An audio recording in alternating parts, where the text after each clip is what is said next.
Guys, good morning guys. Ang ganda ng panahon. Time checks 6 AM. Ang huli ng ibon. Check natin yung tanim natin.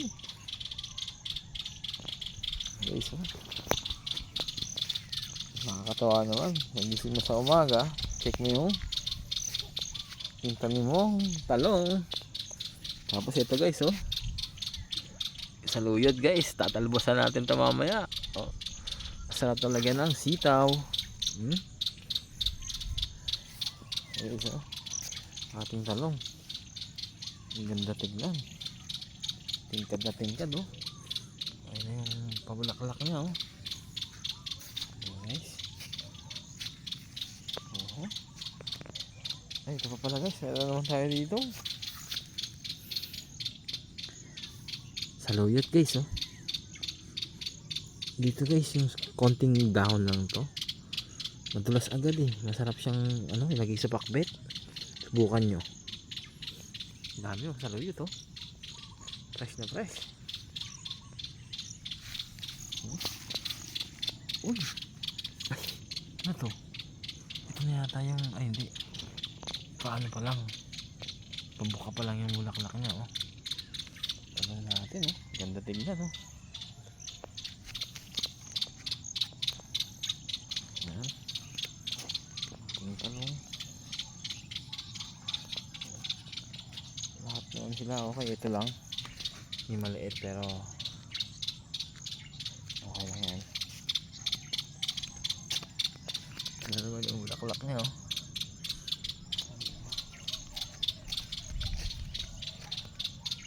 Ganda. Ito ang ating mga talong. Tingnan naman natin yung yung ampalaya. Ito. Ayun. Ito na guys, alam nyo ba kung ano yan? Ito yung ampalaya. Ayan guys, bakit siya dito? Hindi siya nakakit Ayan. Paangat ito. Kailangan pala malagyan ko dito ng isang nakayatan. Hangin ng ibon. Ay, ibon guys, check, maingay. Maingay siya. Ba't na? Ito sa ating ampalaya. Ganda guys, sarap na ito. Yung ano niya, talbos. Ayan pala matalian to.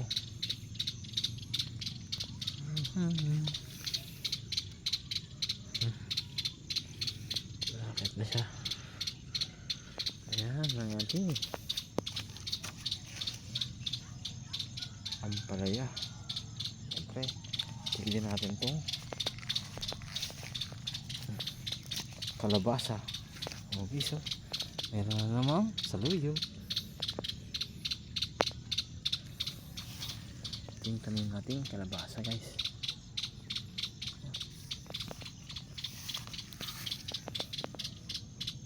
Ito.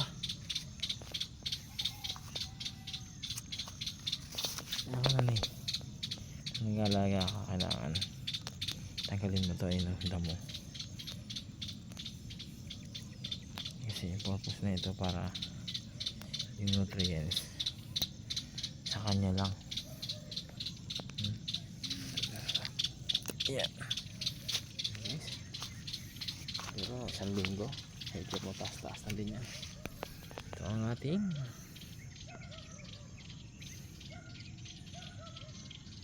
kalabasa. Diba? Kalabasa natin itong tanim.